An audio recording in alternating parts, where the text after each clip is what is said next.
yield the floor.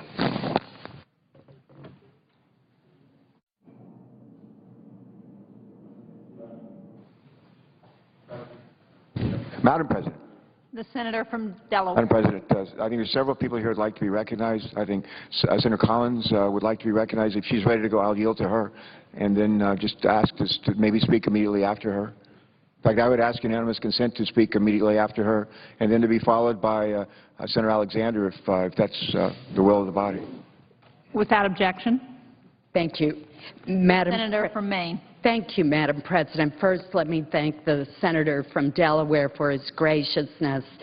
In light of the fact that there are so many people who are waiting to speak, I will be brief, but I want to talk about the legislation that is before us, the cybersecurity bill.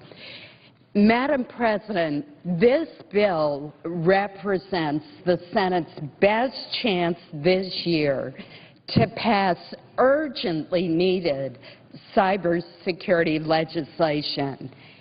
Now, why do I say that it's urgent?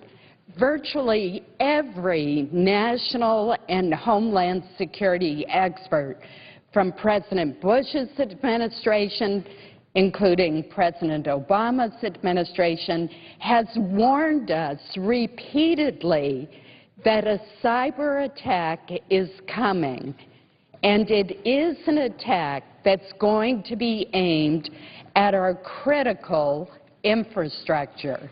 And, Madam President, for us to let disagreements over exactly how to counter this threat prevent the passage of this bill would be a tragedy and could lead to a tragedy.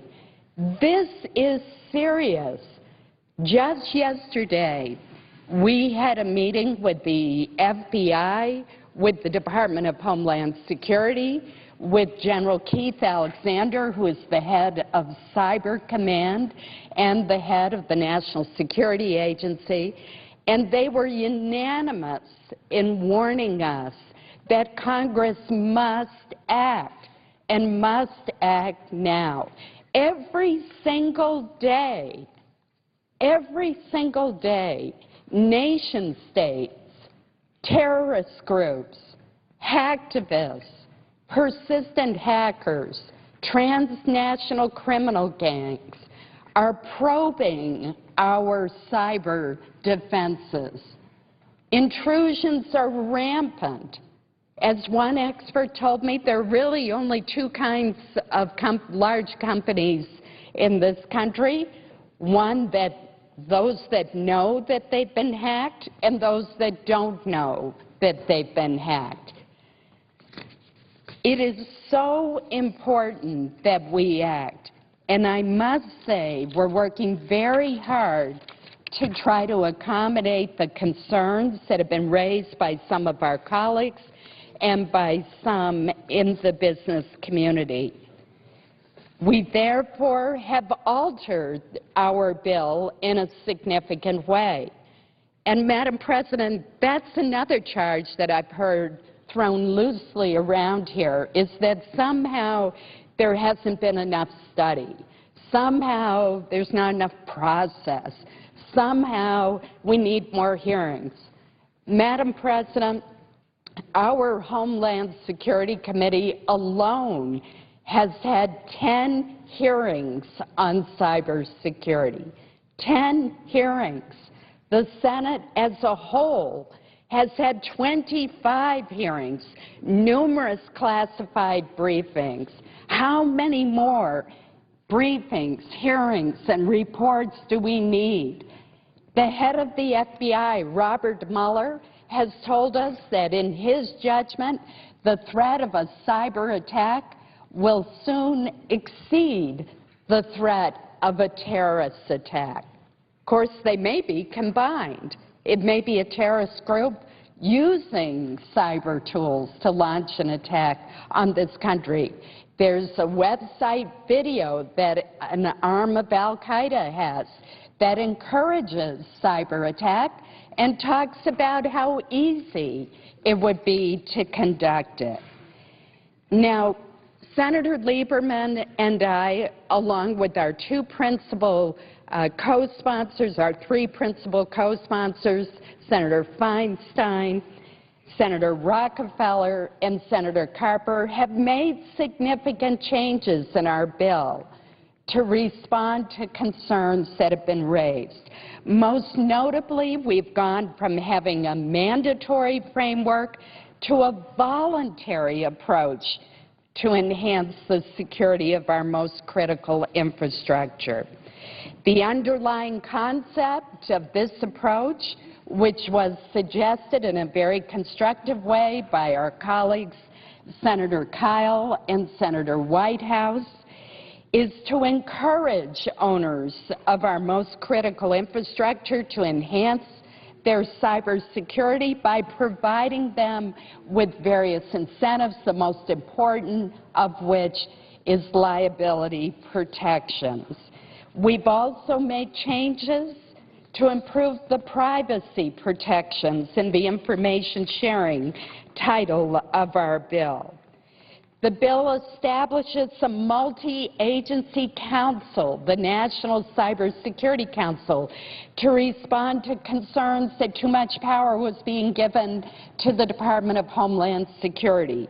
So now we have an interagency body that includes the Department of Defense, the Department of Justice, represented by the FBI, the Department of Commerce, the intelligence community, undoubtedly it would be the Director of National Intelligence Office, and appropriate sector-specific federal agencies such as FERC, if we're talking about how to best to protect our electric grid. The Council would work in partnership with the private sector, would conduct risk assessments to identify our nation's most critical cyber infrastructure. Now, Madam President, what do we mean about that? We hear that term. What exactly is critical cyber infrastructure? It is that which, if damaged, could result in mass casualties, mass evacuations, catastrophic economic damage to our country, or severe harm to our national security. Madam President, don't we want to safeguard critical national assets that, if damaged, would cause numerous deaths, people to flee their homes, their communities, a disaster for our economy, or a severe blow to our national security? I can't believe there's even any discussion about the need for us to have robust systems to protect us against mass casualties, a devastating blow to our economy, and catastrophic consequences. That's a high bar in our bill for defining what is critical cyber infrastructure.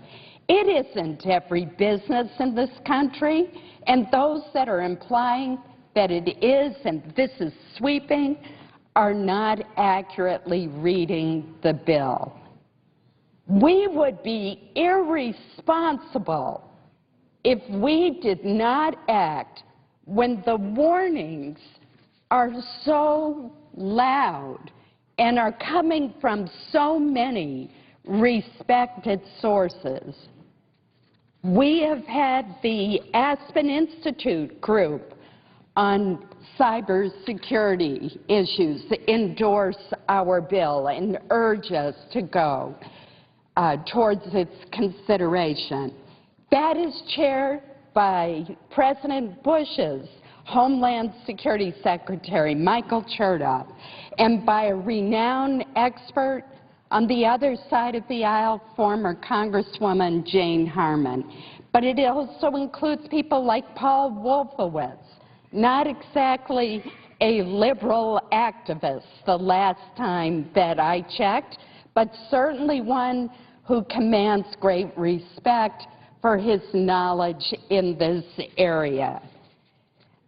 I am amazed that we are letting the clock tick down when we know it is not a matter of if there is going to be a cyber attack on this country.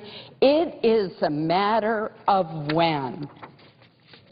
Madam President, let me just very briefly address another issue. Is there some opposition among the business community to this bill? Yes, there is. But there is also a great deal of support from the business community. We have, for example, a letter from the NDIA, which represents 1,750 defense firms. We have letters of endorsement from Cisco and Oracle, from the Silicon Valley Leadership Group, from the Business Software Alliance, from Symantec, from EMC Corporation, from the Center for a New American Security, from endorsements from individuals in the previous administration like General Hayden, like Mike McConnell, Asa Hutchinson. There are many, many supporters for this bill. And it's not surprising because they know how important it is that we act. Finally, Madam President, I would ask unanimous consent to put into the record a letter that we received, or that the two leaders received today from General Alexander. Without objection.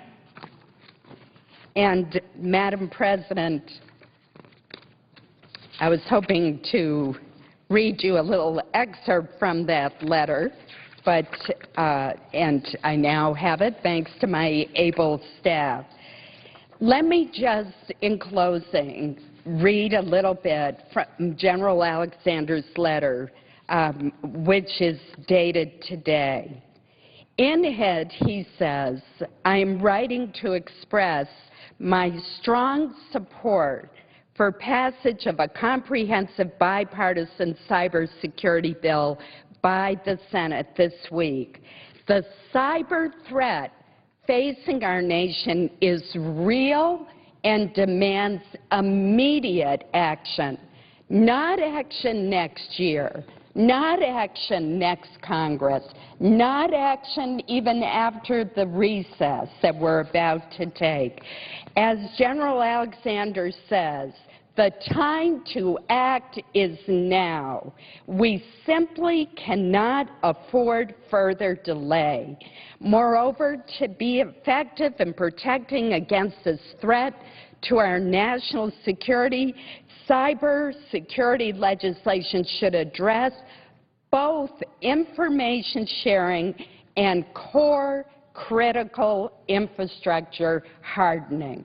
That is exactly what the bill that we have brought before the Senate would do. And I would urge our colleagues to join us. If they have other ideas, offer amendments. But let's get on with the task before us before we're looking back and saying, why didn't we act? Why didn't we pay attention to all of those warnings? Thank you, Madam President. Madam President? The senator from Delaware. While she's still on the floor, I want to just engage in a brief colloquy. This is probably, we're ad-libbing. This is what we call in football an audible.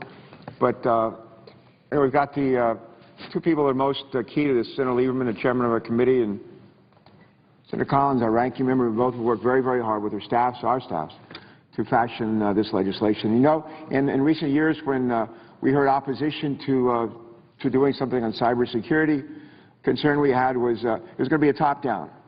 This was going to be Homeland Security, which frankly back in its early days didn't have a very good reputation. The idea that somehow Homeland Security is going to be running this top-down without a whole lot of input from industry. Basically, we've taken even the most recent, second most recent version of our bill, and we've just changed that. And what we said is it's not going to be top-down, it's not going to be Homeland Security saying these are the best practices, these are the standards to protect against cybersecurity. But industry, why don't you tell us? Us being Homeland Security, us being Department of Defense, us being National Security Agency, us being the FBI, what you think those best practices and standards should be. And give us a chance to work on those together. And at the end of the day, correct me if I'm wrong, but I don't think the deal here is for Homeland Security to come back and say, nope, you've got to throw those away. Those make no sense. We'll do it our way. That's not what's going to happen here.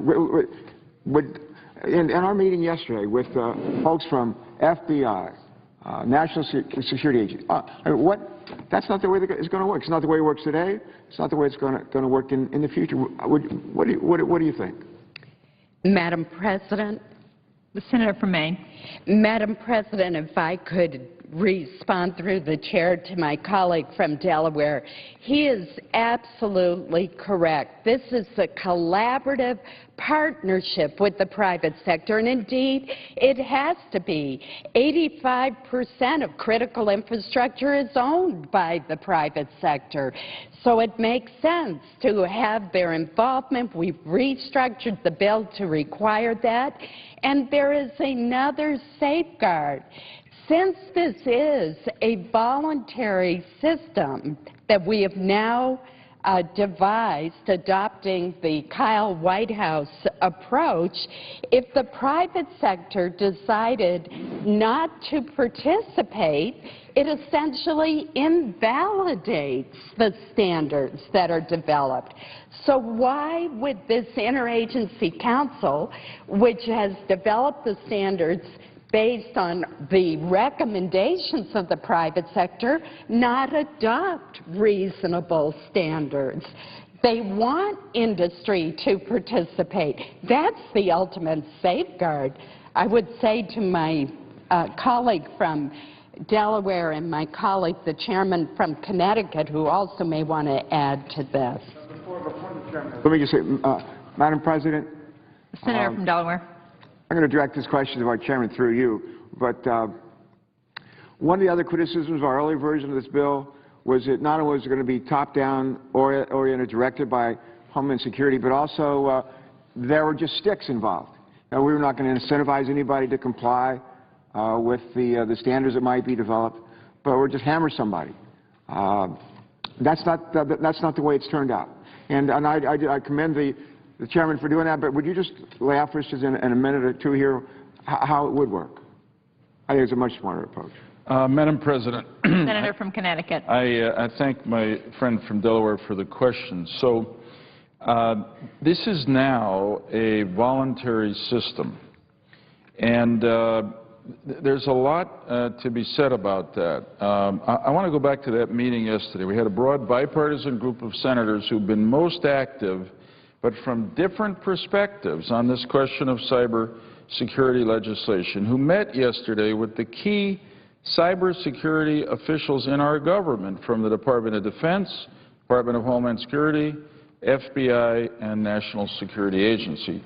And here, I'm going to explain why we went to the carrots and took out the sticks by saying, in general terms, that these experts, not political people, these are pros who deal with cyber defense, were asked by one of the senators, what will happen if we don't adopt this legislation or something like it this session?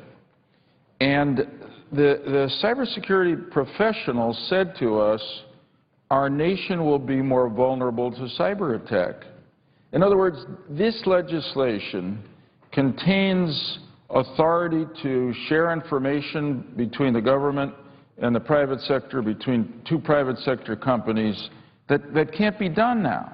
That's critically necessary to improve our defenses. The requirement of standards being promulgated as a result of resulting from a public-private collaborative operation and then offering the carrot of immunity from liability is something that doesn't exist now. And all the experts say, though some of the private sector operators of critical cybersecurity infrastructure, and we're talking again about the companies that run the electric grid or the telecommunications system or the entire financial system or dams that hold back water, that we're not talking about mom-and-pop businesses back home, that some of them are doing a pretty good job at defending that cyber infrastructure, but most of them are not doing enough.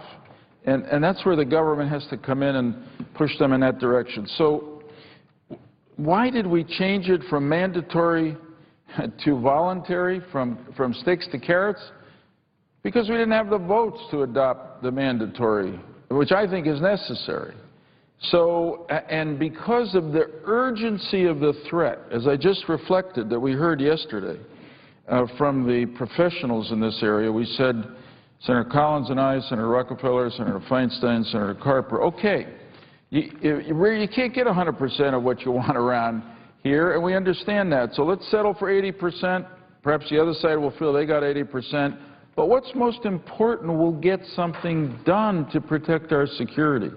I must tell you, Madam President, that we're at a point now in this debate with the kind of never-ending questions about every detail, notwithstanding all the compromises Senator Collins, Carper, and I and others have made, that it feels to me, and the filing of an amendment by Senator McConnell to repeal Obamacare. You can have a position on Obamacare, but to put it on this cybersecurity bill, not fair, not relevant, not constructive. I think we're coming to a moment where we're going to have to face a tough decision. And I've talked to the Majority Leader about filing for cloture soon so we can draw this to a choice. Do our colleagues want to act to protect our cyber systems in this session, or do they not? And that's a tough choice, particularly if you vote no to explain, in the light of all the evidence of the constant cyber attacks going on now and the cyber thefts of hundreds of billions of dollars from our industries and tens of thousands of jobs lost as a result of foreign countries, whether you're going to say, no, we don't want to take that up now. I hope and pray that that's not the case. But the way this is moving right now, in this last week of the session before we break, I'm afraid that we're headed in the wrong direction, and we don't see the kind of willingness to compromise that really ought to be there. I mean, we're tested again in this chamber. Are we going to fix national problems? It's hard to do on some of the fiscal issues we've turned away from. But on this one, traditionally, when it came to our national security, we've put the special interests aside and together dealt with the national security interest. And I fear at this moment, in response to my friend from Delaware, that that's not the direction in which we're going. I hope I'm wrong. And I'm by nature an optimist. But right now I'm a pessimist. I yield the floor. Madam President. The Senator from Delaware. Let me just say, some of my colleagues have heard me say this before, and we've been joined by Senator Rockefeller, who's done great work, and Senator Feinstein and others, Democrat and Republican, on this legislation. But I love asking people who have been married a long time, what is the secret to being married a long time? This is especially appropriate for me to say this with Senator Collins sitting on the floor. She, well, certainly her husband, if he anticipates their coming marriage. But love asking people who have been married a long time, what's the secret to being married a long time? I get great answers, funny answers, but also some very profound ones. And one of the best answers I've ever gotten is the two C's. The two C's. And I ask, what are the two C's? Communicate and compromise. And that's not just the secret for a long marriage, a union between husband and wife, but it's also the secret for a vibrant democracy. And I think it's really characterized, the two C's characterize what's going on with this legislation. Because I've been here a while, 11 years, I don't know that I've ever seen better communication on an issue of this importance than I have in this instance. It's very, very, very dramatic, very satisfying. And frankly, compromise. The kind of compromise we just talked about in the last 15 minutes or so. Needed, given, done willingly. and to lead us to this point, to today. It's been said before, I'm going to say this anyway, but Madam President, the reason why we're on this bill today, why you've taken it up today, this week, is because our economy, our national security are under attack. This is not the kind of war that some of us served in our youth. This is not the kind of war we've read about in history books. This is not the kind of war we've seen and watched on TV. This war is occurring in cyberspace, and it's occurring in real time. Literally, as I speak, it's being carried out by sophisticated criminals, by terrorists, and even by other countries. And while some hackers just want to cause mischief or maybe make a political point, others want to hurt people, our people. And still others want to steal our ideas, our intellectual property, as well as other sensitive information, from clean energy technologies and defense systems to medical research and corporate mergers. Cyber spies are looking to steal some of our very innovations that fuel our economy and help make us a great nation. General Keith Alexander, commander of U.S. Cyber Command, has called these efforts the greatest, is a quote, the greatest transfer of wealth in history. And those of us who try to put a dollar figure or just how much intellectual property we're losing to cyber theft have put the price tag at about $250 billion per year. But it's not just valuable information we're losing. To put it bluntly, it's American jobs, and it's our competitive edge. And of course, the same vulnerabilities being exploited to steal our intellectual property can be used by those who want to attack us to do physical harm. With a few clicks of a mouse, cyber terrorists or sovereign nations could shut down our electric grid. They could shut down manufacturing on broad base. They can release dangerous chemicals into our air. They can release dangerous chemicals into our water supply. They can disrupt our financial systems. At the very least, any one of these attacks could further slow the economic recovery of our country or disrupt it altogether. And in a worst-case scenario, a particularly lethal cyber attack could throw parts of our country into chaos or even lead to widespread loss of life. And if you don't believe that, just look at the impact that the recent summer storms and resulting power outages had on this region. If we don't become more vigilant, and soon, a sophisticated hacker can succeed in replicating that kind of power outage, putting many lives in danger and severely undercutting the productivity of our workforce. The revised bill that we take up today takes a number of bold steps to better secure our critical infrastructure and share cyber threat information. It will go a long way toward bringing our cyber capabilities into the 21st century. It represents a good faith effort to address the legitimate concerns of business and privacy groups, of our intelligence community, and of senators on both sides of the aisle here. None of this bill's 5 original co-sponsors is suggesting that our bill is perfect. As my colleagues hear me say from time to time, if it isn't perfect, make it better. And with that thought in mind, we look forward to working together with all of our colleagues to find common ground and make this legislation even better. For example, many of my colleagues and I are concerned that we don't have the proper safeguards in place when private information, ranging from Social Security numbers or financial records, are compromised. The public expects, the American public expects, that government agencies and private businesses hold our tax information, our medical records, other sensitive data, will take every precaution necessary to ensure that sensitive information is secure and well protected. Well, too often, those expectations are not met. That's why I've introduced a bipartisan amendment with my colleague, Senator Blunt, to address concerns regarding data breaches, which occur all too often. Our amendment would ensure that Americans can be confident that their private and sensitive information is made more secure. As our nation becomes increasingly reliant on technological advances to do just about everything, it's imperative that we not let technology outpace our ability to prevent fraud and identity theft. However, with the recent breach within the federal employee retirement program, the Thrift Savings Plan, over 100,000 federal participants know all too well that their sensitive private information is not always safeguarded as it should be.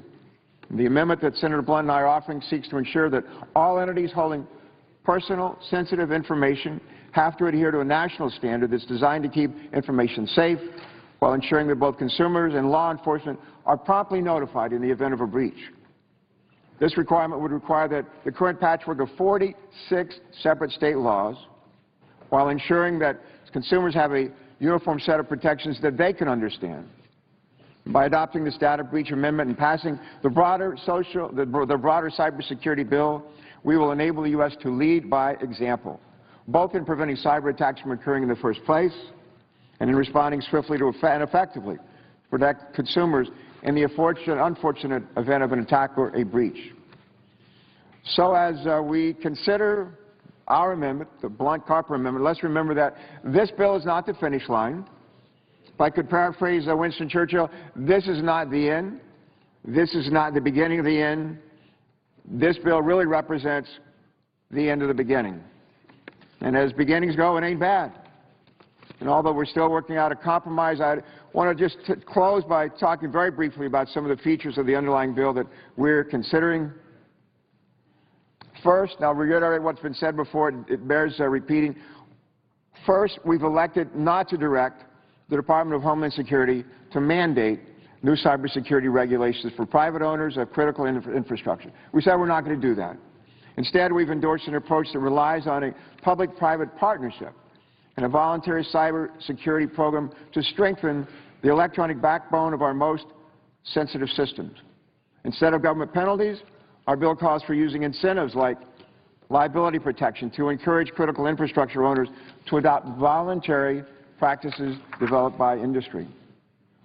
Second, our revised bill provides a framework for the sharing of cyber threat information between the federal government and the private sector, while offering liability protection and better privacy protections for all Americans. And third, to ensure that federal agencies are better equipped to stop cyber attacks on them, the bill includes a number of security measures that I've worked on for years with Senator Collins and others to better protect our federal information systems. In particular, this bill will help replace our outdated paper-based security practices with real-time security systems that can actively monitor, detect, and respond to threats.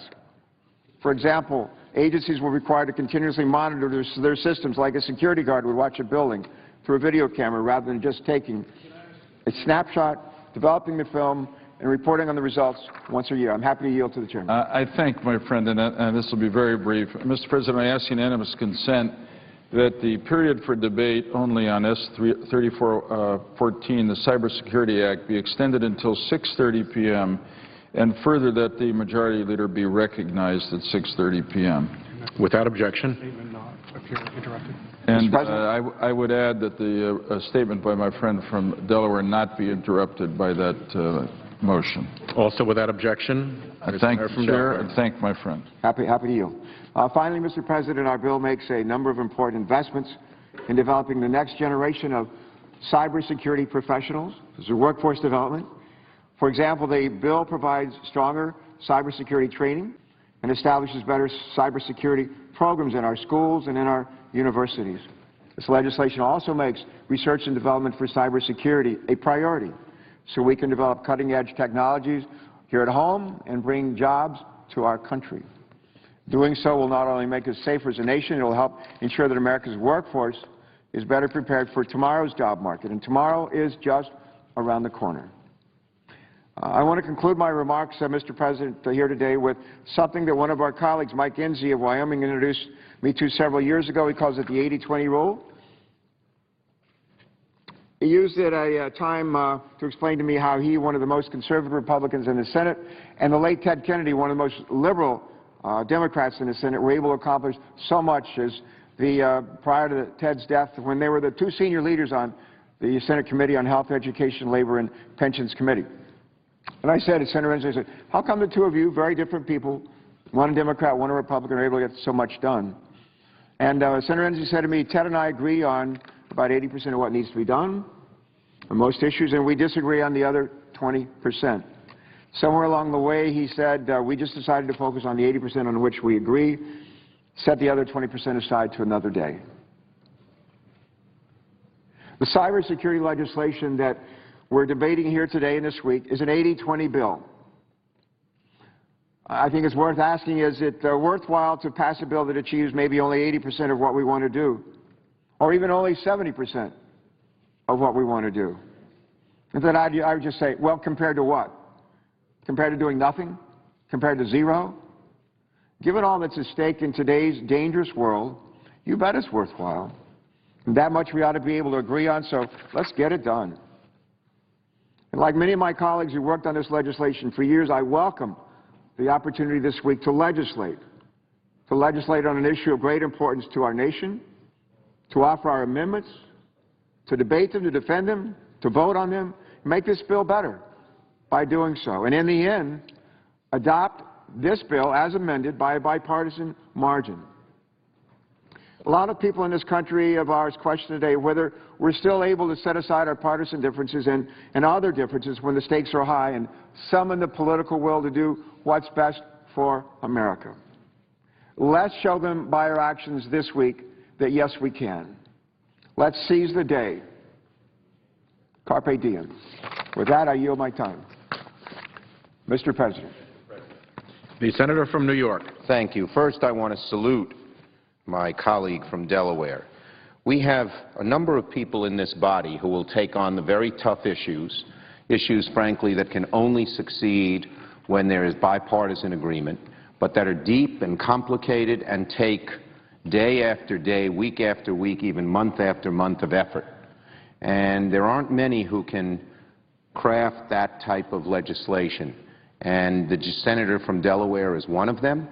He did it on the postal bill. He's doing it here on cybersecurity, and I believe on both of them he will have ultimate success. And we thank you. We thank him for his good work. And now, Mr. President, I'd like to rise to discuss the cybersecurity bill. I'm very hopeful that we will pass a bill that will find a good and workable balance. One certainly that ensures that our critical infrastructure has the most effective countermeasures to prevent cyber attack, but one that will also encourage our dynamic technology industry to continue to innovate, protect freedom of expression, and the privacy on the Internet. Now, let me remind my colleagues that the Internet was originally developed as a way for universities, governments, and companies to collaborate on research and other projects. The whole purpose of the Internet was meant to stimulate the open exchange of ideas. And as a result, it has changed the world. We've seen it in Egypt, in Russia, in China. We have seen the Internet, people's ability to communicate unfettered by government or other strong forces, create huge amounts of power. Good power, positive power. Now, just ask the entrepreneurs who developed a whole new way of selling products and developing services about how the Internet was made to stimulate the open exchange of ideas. It's given the opportunity of someone with an idea to actually take that idea and turn it into a business because it so reduces the transaction costs of doing so. Just ask the inventors and creators who have fostered new means of expression, allowing us to communicate in real time, efficiently, inexpensively with our colleagues all over the world. I'm an efficiency bug. I am a busy fella. I love the work I do, and I like to use it as efficiently as possible. The fact that I can have a laptop or an iPad in the car while the car is driving forward. I'm not driving. I'm sitting there working. In the old days, you couldn't do that.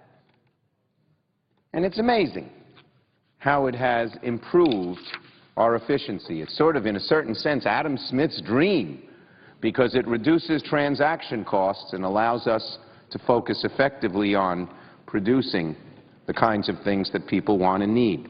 In short, our cyber world is one we could have never imagined 30 years ago. It is both simple, it can be accessed through a few keystrokes or screen touches, and yet it's enormously complex in its infrastructure. Mr. President, we have to do everything we can to protect that free and open access. That's the theme of my speech today. Although we also, of course, have to protect the critical infrastructure behind it. Now, we're all aware of the national security risks if we don't do a cyber bill. Many of us have sat up in the visitor center, in the secure room, and heard leaders of our military and intelligence agencies tell us that the greatest threat to America is an attack on our critical infrastructure, a cyber attack on our critical infrastructure. In many of their estimation, even more dangerous than terrorism. Hackers broke into the Pentagon's F-35 Joint Strike Fighter project, stealing the aircraft's design and electronic-related schematics. It is not hard to imagine a scenario where hackers break into a gas refinery or a nuclear power plant to wreak havoc with the control computer systems. Nor is it hard to see a scenario where Iran attempts to learn some of our nuclear secrets. So it's very important to deal with the critical infrastructure piece. And, Mr. President, let me commend you for your hard work in this area, along with the senator from Arizona. And we're still hoping and praying that you guys can come to an agreement, along with the help of many. I know Senator Mikulski has been very active in this, and many other of my colleagues. But your leadership has been exemplary as well, and I would apply the same words to you that I applied to the senator from Delaware before, in terms of working on complex, difficult projects and moving forward with them.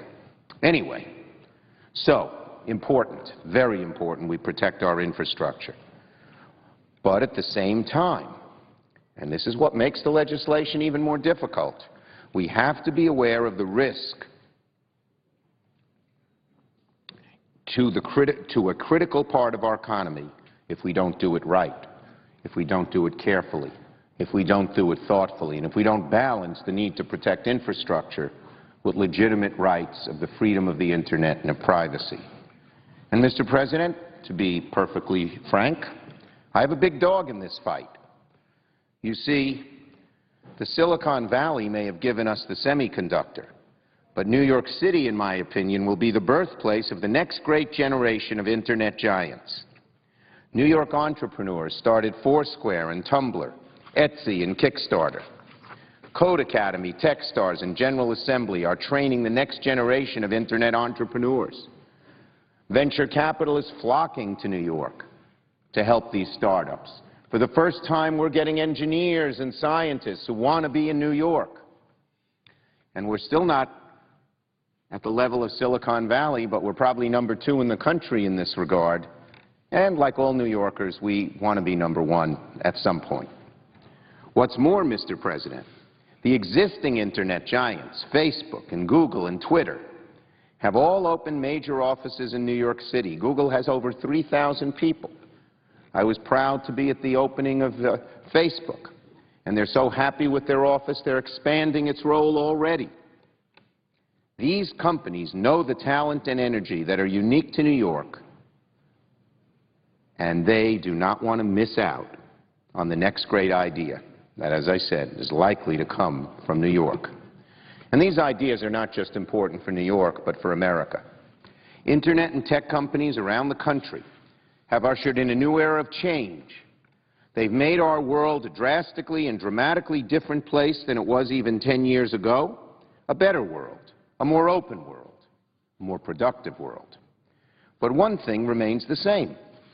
We do not have a coherent national comprehensive strategy to protect the critical networks that power our everyday lives, our home, our businesses, and our computers. It's akin to protecting the Taj Mahal with a chain-link fence and a bike lock. These networks protect our water systems, our financial information, the electric grid, our email accounts. Now, the bill goes a long way in establishing a set of principles and programs that will make these vulnerable networks safer. But, Mr. President, there are some parts of the bill I fear go a step too far in the name of security over privacy. And there's got to be a balance. The same minds who have given us the great Internet innovations of the 21st century have told me, convinced me, educated me, that we cannot cede too much power to one side of this equation.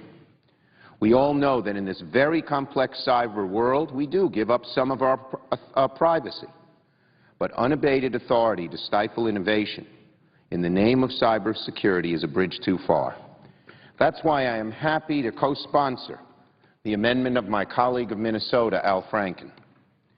He's become an expert on trying to figure out how we can preserve the dynamism, the effectiveness, the efficiency of the Internet, but at the same time preserve our privacy. And as more and more of our economic lifeblood is shifted into the cyber world, we have an obligation to ensure that the infrastructure that validates credit card purposes, directs planes and controls electricity is well protected against a cyber attack. It's not a secret that the people want to disrupt our way of life.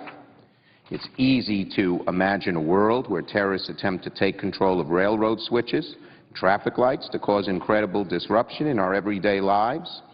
However, we must make sure that in protecting what we have, we don't stifle innovation, and we don't trample on people's privacy rights. We have to leave room for the creation from the next Steve Jobs, Bill Gates, or whomever, while protecting the security the average middle-class family, the Baileys, feel when they go online to buy birthday presents for their grandchildren. So, in the final bill, we must right the balance to preserve economic viability of the Internet. Otherwise, there'll be no critical infrastructure to protect, but we must protect privacy rights. And I think the Franken Amendment, and I commend it to my colleagues, a lot of work has gone into it, puts the balance in the right place. I hope, as we move forward on this bill, either now or in September when we return, that we will get broad bipartisan support for that amendment, because it enables us to, in a certain sense, have our cake and eat it too. Protect our infrastructure, but at the same time, protect, nurture our creativity and the openness of the Internet, and protect our privacy. With that, Mr. President, I yield the floor and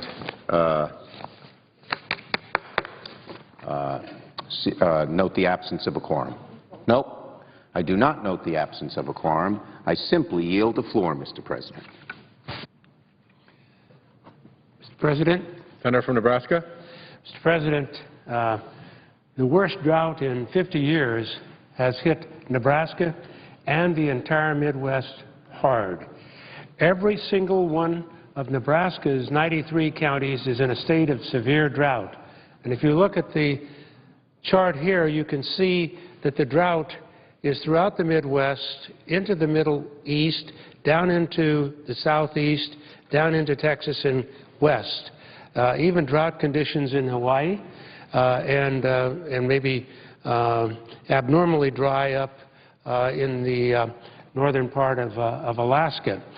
The USDA has already declared more than 40 Nebraska counties as natural disaster areas. If you take a look, you can see the cornfields that are just completely dirt fields now, pasture that is nothing more than dried grass where there's still grass and dirt. The soybean fields are decimated, and corn is in many areas not only dwarfed in its growth, but is not producing ears of corn. The bone-dry conditions continue to damage corn, soybeans, pastures, and rangelands even as we speak. Just last week, a small blaze quickly spread over the parched land in north-central Nebraska. It rapidly grew into a fire that consumed tens of thousands of acres, 14 houses, and forced many others from their homes. Nebraska is fortunate to have had hard-working firefighters from our state and others to put out those flames. Hopefully, we won't need to utilize their talents in the near future.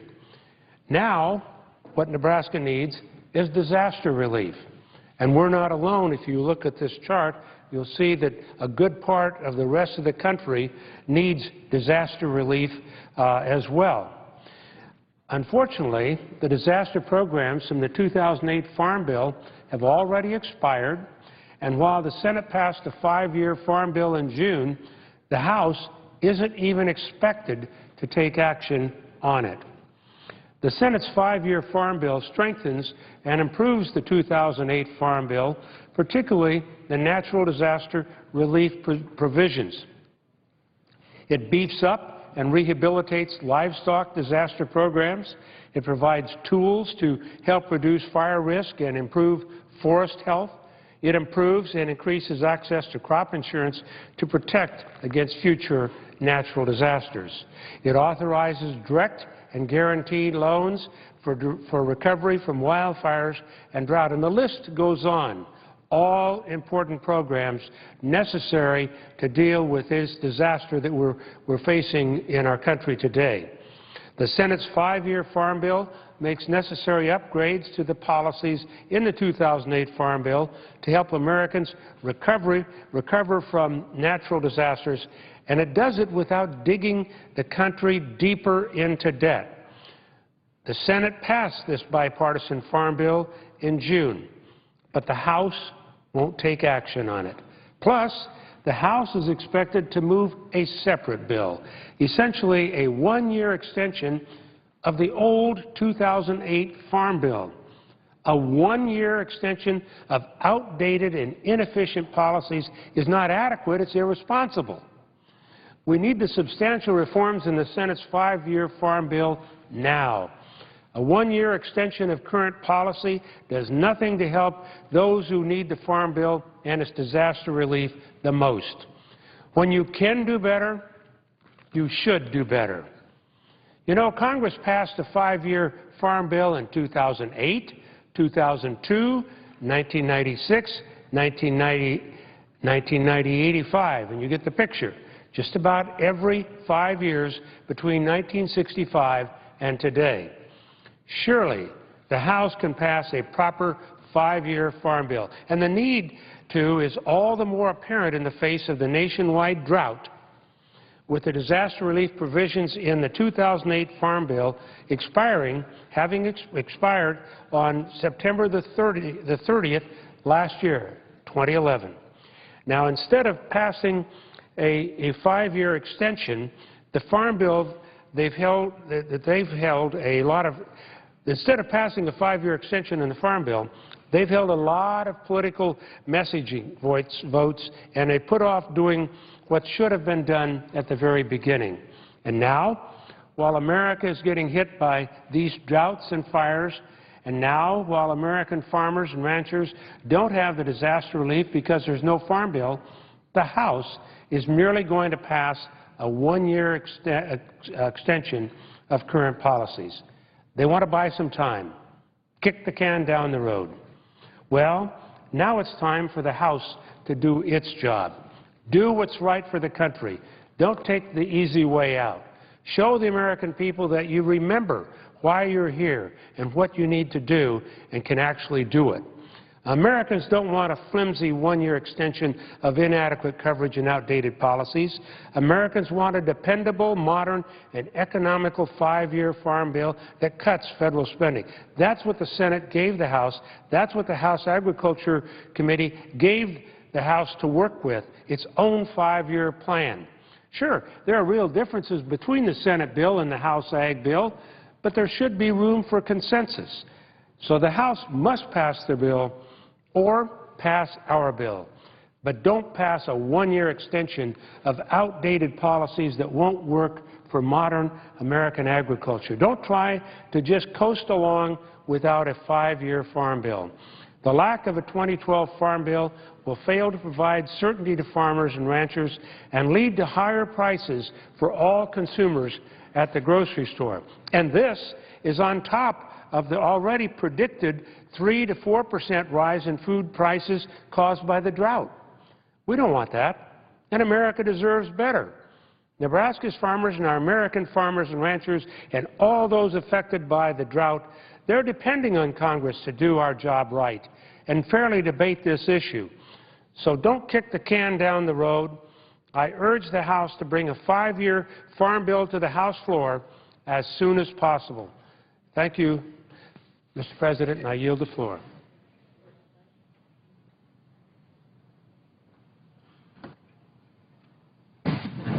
Mr. President, I suggest the absence of a quorum. The clerk will call the roll. Mr. Akaka. Yeah.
We saw Senator Lieberman of Connecticut just walk off the Senate floor. He's the floor manager on cybersecurity legislation that's pending here in the Senate.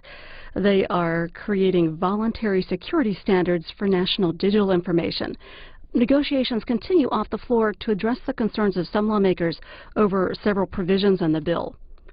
Happening right now live on C-SPAN 3, the House Rules Committee is meeting to consider debate rules for 3 pieces of legislation, including a rewrite of tax law, the expiring Bush-era tax cuts, and a 1-year extension of the Farm Bill. That Farm Bill includes food stamps and drought relief. You can see that live on C-SPAN 3.